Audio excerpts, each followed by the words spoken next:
Whole மூவிலயே உங்களுக்கு ரொம்ப சேலஞ்சிங்கான பார்ட்னா எதுவா இருந்துச்சு? ஃபைட்ஸ் தான். ம். ஜென்ரலாவே கமர்ஷியல் அ படங்கள்ல ஃபைட்டு வந்து டியூரேஷனா வந்து ஷூட் பண்ணும்போது 7 கேமராஸ், 8 கேமராஸ் அந்த மாரி ஷூட் பண்ணுவாங்க. ஈச் ஃபைட்டுக்கு வந்து 20 ஹார்ஸ் ரஷ் அந்த மாரி வந்துரும். ஸோ அதுக்கு ஒரு ஒண்ணுக்கும் கிளைமேக்ஸ் ஃபைட்டுக்கு அந்த கார் ட்ரிஃப்ட் அடிச்சு ஷூட் பண்ணதில்ல அதுவுமே. அது ஒரு 10 டேஸ் போச்சு. அப்புறம் அந்த இளமை ஏதோ கிளப் ஃபைட் வந்து ஒரு 5 டேஸ் அ எடிட் பண்ணோம். அப்புறம் அப்புறம் புலி புலி அந்த சாங் வந்து 3 செக்ஷன் ஆஃப் எடிட் போச்சு. அப்பா!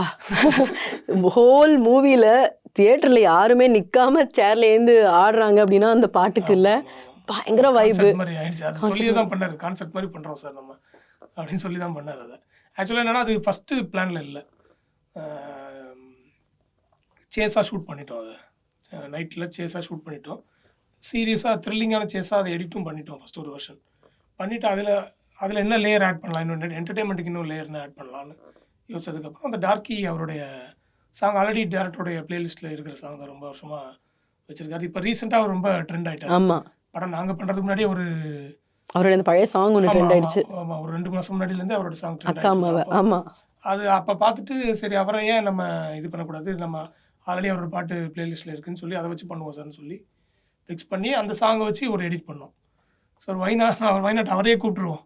அவர் அந்த வண்டிக்குள்ள இருக்க மாரி பண்ணா எப்படி இருக்கும்னு சொல்லி ஒரு